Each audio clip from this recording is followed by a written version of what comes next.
เราก็ไม่มีสิ่งอื่นใดนอกเสียจากการที่พวกเราทำโดยอาการอันเคารพของเราก็คือการเวียนประทักษิณนี่แหละในการที่พวกเรามาสร้างคุณงามความดีตรงนี้นะญาติโยมนะเราก็ไม่มีสิ่งอื่นใดอย่างที่บอกก็บ่มีแนวอื่นที่สิแสดงออกให้เห็นเป็นรูปธรรมนอกเหนือจากอามิสบูชาก็จะมีการปฏิบัติบูชาของพวกเราที่ได้ประพฤติปฏิบัติอยู่แล้วคนที่ประพฤติปฏิบัติ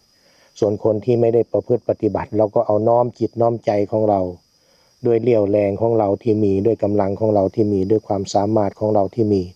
ได้มาสร้างกุศลคุณงามความดีตรงนี้นะญาติโยมนะก็ตั้งอกตั้งใจอธิษฐานจิต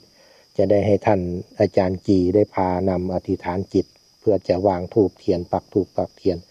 ไปตามลำดับสืบต่อไปเนาะญาติโยมเนาะก็นิมนต์ท่านพระอาจารย์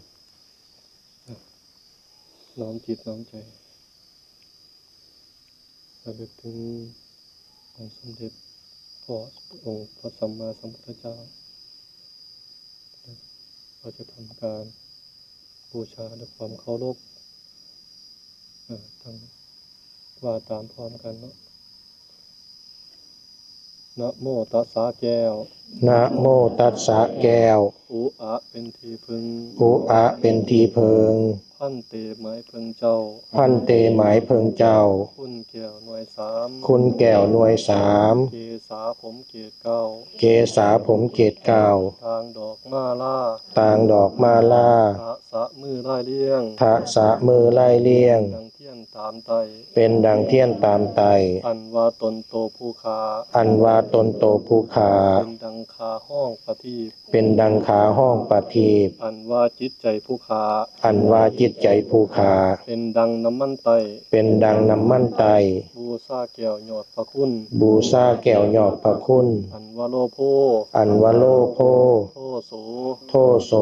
โมโหหายโมโหหายในใจเผาจูดในใจเผาจูดขอให้หายเหือดแห่งขอให้หายเหือดแห้งใจขาให้ซุ่มยืนใจข้าให้ซุ่มเย็นก็ขาเทินก็ข้าเธอนิพพานาปัจจโยโหตุนิพพา